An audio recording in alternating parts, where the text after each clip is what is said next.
Salut, je m'appelle Jeanne, j'ai 18 ans et je viens de perdre ma grand-mère. Et en ce moment, je suis en colère et je bouillonne de rage.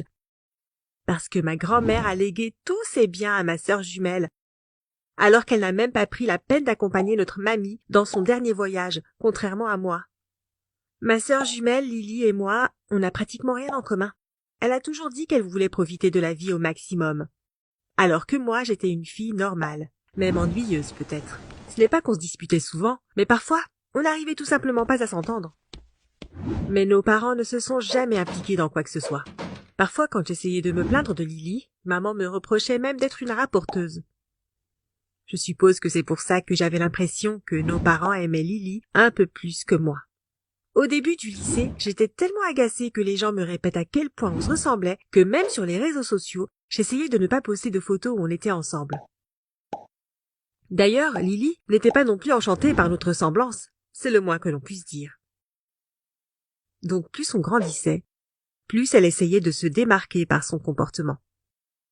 Et quand j'ai eu ma première relation amoureuse, même si elle était surtout virtuelle, Lily était déjà en couple avec un gars du lycée. D'ailleurs, en parlant de mon petit ami, il a un lien direct avec la suite de cette histoire. On s'est rencontrés dans des circonstances assez insolites. Il a composé un mauvais numéro sur son téléphone portable et m'a appelé par accident. Il m'a dit qu'il était tombé amoureux de ma voix. Et à partir de là, on a parlé un bon bout de temps. Le lendemain, il m'a rappelé. Je ne sais pas pourquoi j'ai fait ça. Tout me semblait sans doute super romantique et magique pour une jeune fille de 16 ans, et j'ai accepté de lui dire comment me trouver sur les réseaux sociaux, et notre relation s'est transformée en une sorte de relation en ligne. J'étais tellement contente que ce gars, Brett, me fasse des compliments et me dise que j'étais vraiment unique et spéciale. Que j'ai décidé de ne même pas mentionner que j'avais une jumelle.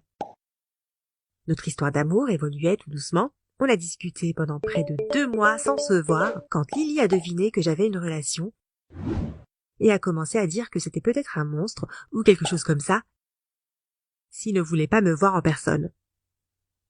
Ces paroles résonnaient dans ma tête et à un moment donné, j'ai pris l'initiative de lui proposer un rendez-vous. Brett s'est avéré être tout simplement parfait et je crois que je lui plaisais aussi. Mais au bout de quelques jours, il m'a soudain appelé et m'a fait une scène m'accusant de le tromper. Il m'a fallu un certain temps pour comprendre ce qui clochait. En fait, il avait vu Lily, avec son petit ami, s'embrasser dans un parc. Et comme il ne savait pas que j'avais une sœur jumelle, il était persuadé que c'était moi.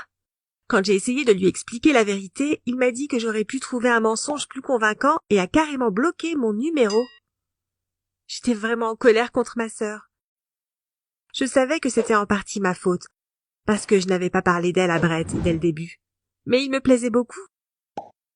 Et c'était absolument insupportable qu'elle ait pratiquement tout ce qu'elle voulait alors que moi, je devais lutter pour imposer mon individualité. Je me suis précipitée dans sa chambre, en colère. Elle était assise sur son lit, au courant de rien pour le coup, et je l'ai obligée à contacter Brett elle-même. Je ne sais pas, j'avais besoin de tout expliquer à Brett. Et selon moi, Lily me devait bien ça. Eh bien, elle a refusé. On a eu une très grosse dispute ce jour-là. Nos parents ne comprenaient pas ce qui se passait, mais moi je trouvais que tout était de sa faute. Et elle ne voulait même pas essayer de se mettre à ma place. Bref, on s'est complètement ignorés pendant plusieurs semaines. On ne s'adressait même plus la parole. Après le bac, Lily et moi avons convenu qu'il serait préférable pour nous d'étudier dans des universités différentes. Dieu merci, ça n'a pas dérangé nos parents. Je me suis donc fait de nouveaux amis, et enfin, personne ne me confondait plus avec ma sœur, ce qui a été une expérience nouvelle et plutôt agréable. Lily semblait aussi apprécier sa liberté, même si à sa manière, bien sûr. Elle n'a pas beaucoup étudié, mais elle a fait la connaissance d'un photographe qui la prenait en photo pour des petits projets, comme des calendriers ou autres. Elle m'appelait parfois pour me proposer de la rejoindre lors de ses séances, mais ce n'est pas du tout mon truc. Tout allait bien. Mais juste avant les vacances d'été, ma mère m'a appelé pour me dire que la santé de notre grand-mère avait empiré et qu'elle allait bientôt mourir. Alors tout le monde devait rentrer à la maison pour lui dire au revoir. Pour info, notre grand-mère avait réussi à économiser une somme d'argent impressionnante et elle disait toujours que quand elle mourrait, Lily et moi en hériterions. Et c'est sûrement grâce à son compte en banque bien fourni qu'elle avait toujours réussi à garder tout le monde autour d'elle. Les gens étaient surtout intéressés par ses sous. Donc en gros, on ne l'aimait pas beaucoup, mais bien sûr, c'était quand même triste qu'elle soit sur le point de mourir. Donc on n'avait pas d'autre choix que de retourner chez nous pour quelque temps. Quand je suis rentrée à la maison, il s'est avéré que Lily avait une séance photo spéciale qu'elle ne pouvait pas manquer. Alors elle allait nous rejoindre une semaine plus tard. Je me suis énervée parce que quand maman m'avait appelée, elle m'avait dit que c'était vraiment important que je rentre à la maison le plus vite possible. J'ai même dû déplacer mes examens à des dates anticipées et j'ai passé plusieurs nuits blanches pour me préparer. Et juste comme ça, mon excuse ne faisait pas le poids face aux super obligations de ma sœur. Tu peux croire ça, toi? Mais le pire est arrivé quand j'ai pris mon courage à deux mains et que j'ai essayé d'expliquer à mes parents que ça n'allait pas du tout plaire à grand-mère, surtout quand on connaissait son mauvais caractère.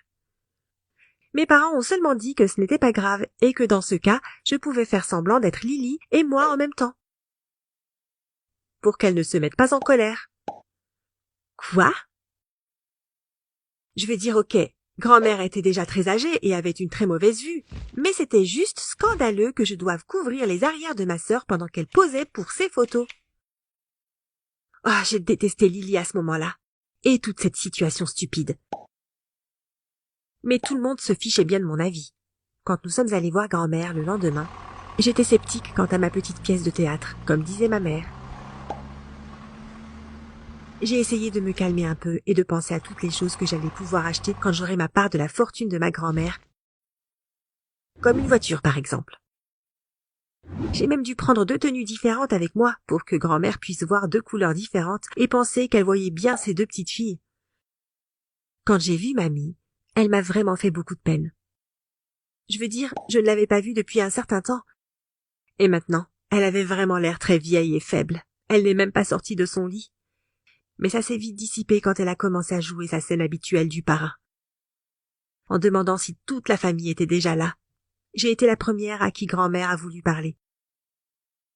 On lui a dit que Lily était sortie une seconde pour répondre à un appel important.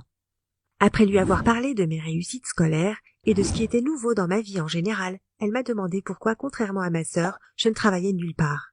Oui, elle savait que Lily était mannequin débutante. Et il était clair que notre grand-mère respectait beaucoup son désir de commencer à gagner de l'argent au plus tôt. Visiblement, même le fait que ce top modèle n'ait pas été miraculeusement expulsé de l'université pour ses mauvaises notes n'a pas suffi à calmer son enthousiasme. Quant à mes notes presque excellentes, elles ne méritaient apparemment pas beaucoup de respect. Ok. Bref, quand elle a eu fini avec moi, grand-mère a demandé à Lily de monter lui parler. Alors j'ai dû aller me changer et entrer de nouveau dans la chambre. Mais cette fois en prétendant être ma sœur. Oh, tu aurais dû voir comment elle a changé de visage. Elle a littéralement fondu de fierté. Bien sûr, toute cette situation n'a pas été facile pour moi. Même si je connaissais beaucoup de choses sur la vie de Lily, et que j'ai vu que grand-mère n'avait pas de doute sur ma fausse identité, je me suis sentie vraiment mal. Parce que, une fois de plus, ma sœur jumelle semblait être tellement mieux que moi pour tout le monde. Ce cauchemar a duré quelques jours de plus. J'ai continué à faire semblant, pendant que Lily continuait à faire ses photos. J'ai essayé de l'appeler pour lui dire qu'elle devait se dépêcher car la santé de grand-mère se dégradait de jour en jour, et comme tu l'as probablement deviné, elle avait plus envie de parler à Lily qu'à Jeanne. Mais ma sœur était apparemment trop occupée pour penser à ses bêtises familiales, car elle me répondait à peine. Ça m'énervait, mais la réaction de mes parents était encore plus révoltante parce qu'ils me répétaient sans cesse que je devais juste être patiente. Malheureusement, grand-mère est décédée, avant que Lily, la vraie, ne réussisse à la voir. C'est arrivé le jour juste avant qu'elle n'arrive. Et je ne sais pas comment cette pauvre vieille dame malade a réussi à contacter son avocat, mais il se trouve que grand-mère a été tellement impressionnée par Lily, je veux dire, celle que je prétendais être, qu'elle lui a légué tout son argent. Moi, je n'ai hérité que de sa collection de livres et d'une bague vintage, qui doit tout de même valoir quelque chose. Je ne trouve pas les mots pour te dire à quel point j'étais indignée et combien je me suis sentie insultée par tout ça. Mes parents ont reconnu que c'était injuste, mais ils ont quand même dit que c'était la dernière volonté de grand-mère et qu'ils ne pouvaient rien y faire. Lily était aux anges en découvrant tout cet argent facile tombé du ciel. Pour être sincère, elle m'a offert un petit montant de son héritage, mais c'était vraiment insignifiant par rapport à ce que j'espérais toucher et j'ai refusé de recevoir quoi que ce soit de sa part. Maintenant, j'ai limité au maximum les contacts avec ma famille. Quand ma mère m'appelle, je lui dis simplement que tout va bien. Enfin, tu vois, sans détail. Et je préfère ne pas parler du tout à Lily. Ça peut paraître insultant pour moi, mais je pense qu'elle se fiche bien de savoir comment je vais. Tu crois que j'ai bien fait? Ou que j'aurais plutôt dû me battre pour cet héritage?